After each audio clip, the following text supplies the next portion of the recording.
We have a fast-paced program for you this morning, and I want to get started as soon as possible. Before that, how about we take a selfie, like a group Wi-Fi with the Honorable Chief Advisor? Should we try and do that? So hold on to your smiles. We did it to just warm you guys up. So, good morning, everyone. Let's compete with Luktay Bhai one more time. Good morning, everyone. Thank you, thank you. Thank you for everyone for coming from such long distance. And we apologize for ones that we could not manage to give accommodation. We had exceptional level of interest for the summit, which is really great to see for us. My first slide is thank you slide. That's not the last slide. We just wanted to thank all of you for kindly coming and joining the summit. So the purpose of the summit is today, sitting in this forum, we would like to say that we are open for business, and we're really committed to win business from all of you. And to do that, we have already thrown Lutfi Siddiqui at you, not literally, but verbally. We'll also throw a Nobel Prize winner at you. We'll do anything to make sure that we win business from you. But first, I would like to take you to future. Let's think about a movie, Back to the Future. Let's go into that set and imagine that we are in 2035. In 2035, how would Bangladesh look like? You'll all be here again. My successor is going to be here presenting. That will be the 10th investment conference for us. And in that conference, we will not be talking about a rising economy, but we'll be talking about a regional manufacturing powerhouse. A country that's connecting east to the west, a bridge that connects Himalayas to Bay of Bengal, a manufacturing hub that is infested by global investors and local investors who are now exporting to the rest of the world. That vision, that imagination is what's driving us today. But it all started actually about 8 months ago. So from the future, let's go back in time to August 5th, 2024. It's a personal story for almost all of us. Unfortunately, I was in Singapore in an investment banking trading room, but my family was here. My wife was on summer holidays. My brother, who came from Cambridge for summer holidays as well, they were all out on street, part of the protest. So at around noon Singapore time, I asked them, what's going on? What's happening in Dhaka? So what they did was they were part of a crowd. They looked forward, they took a selfie, a photo what's ahead of them, and they turned back and took another photo of what's behind them. So this first photo was what was ahead of them, and this one was what was behind them. So we need to digest exactly what happened at that time.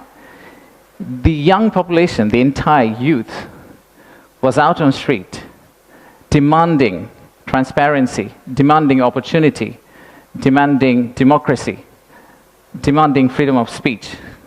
And that's what has brought us here today.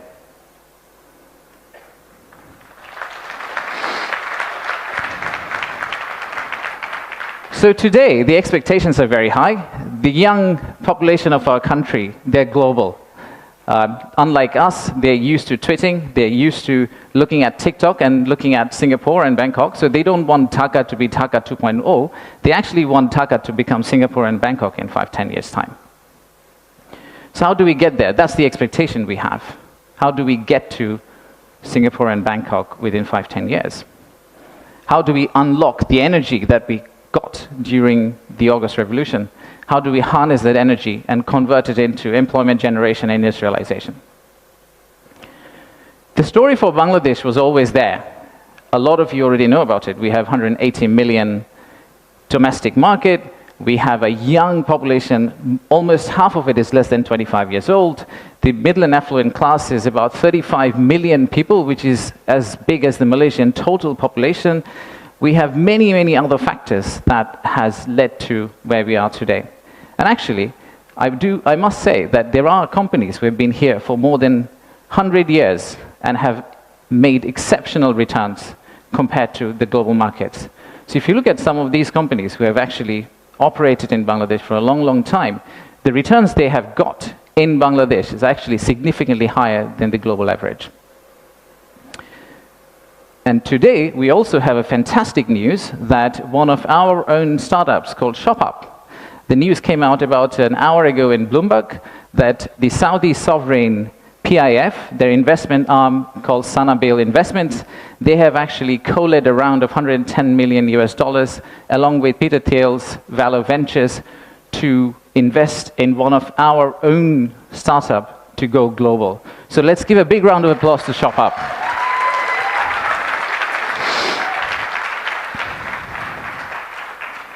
So that's today. That's today. So what's tomorrow? How do we go from here to the vision we have for 2035? So this $180 million story, or 180 million people story, is not enough. I think we need to redefine market. We believe the market is actually much larger. When we talk about market, we should be talking about a much larger regional market which you could potentially serve out of Bangladesh. You set up your factory here, you export out to all these markets. At the same time, I would expect these markets to set up their factories and push it back to Bangladesh. Use the ports of Bangladesh and potentially export out to the rest of the world. So the narrative that we've had, why invest in Bangladesh, is not really a domestic market 180 million story. It is a regional story and it's a global story. To further strengthen ourselves, we have decided to enhance our port capacity. In Chittagong area, what you see now, we are actually tripling that within the next few years, which is essentially allow this region to consider Bangladesh as one of the biggest logistical hubs. However, that's not all. We need to do a lot more.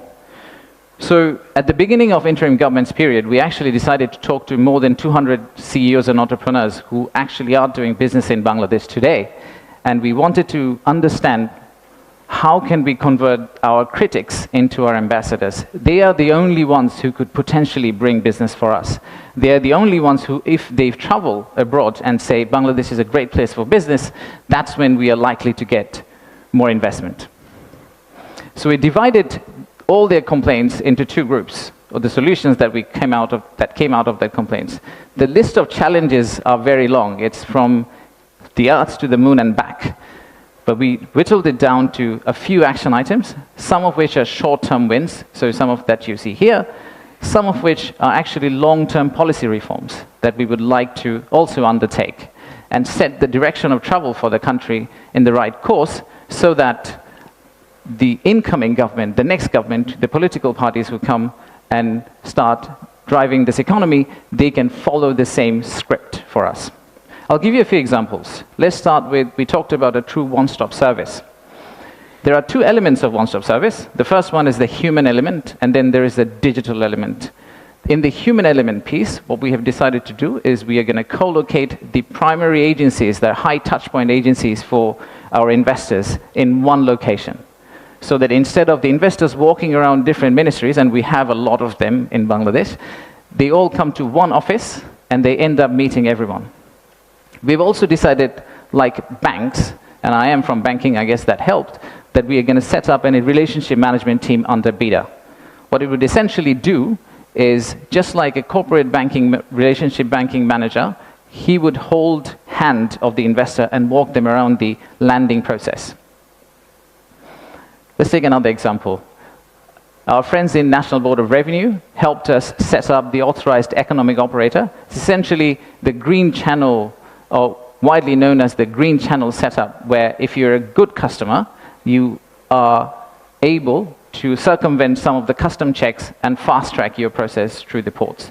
That has been picked up as one of the biggest challenges that we have, the time it takes to go from your factory all the way to your customer. And finally, let me show you one more example of policy change. So as you all know, there are many government agencies. We also know there's private sector. the dialogue between private sector and government agencies has not necessarily always been the most collegial. So how do we break that apart? The first thing we need to do is to club the government agency into one. We need to show one face. We need to be one outfit for our customers, our investors. And then create a bridge between our private sector and the government of Bangladesh. So what we are planning to do is to set up a private sector advisory council that will actually counsel the head of state directly on a regular basis, essentially voicing the changes that they would want to drive the economy forward. So these are some of the examples of what we are planning to do. And if we are able to do that, we do believe that we will get to the end, the vision we have for 2035.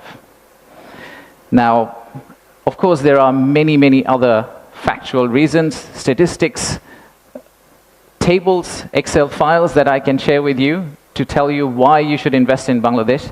In fact, the next slide will have a QR code which you can scan and download, which will have essentially this presentation. So you didn't have to take the photos of the presentation, by the way. You will have this presentation, and you will also have an appendix of facts and figures and why we think competitively we're actually in a very better place than our competitors. So please watch out for the QR code. But before I go there, I would really like to finish off with this. There are economic reasons to invest in Bangladesh, but I really don't want you to invest in Bangladesh for the economic reasons. If you really think about investing in Bangladesh, think about investing in Bangladesh because of the transformational journey you're going to be part of. For the odd mixture of warmth and resilience our people have, and our century-old culture paired with the shared values that we have with you. So I rest my case here. Thank you very much for coming, and enjoy the rest of the day. Thank you all.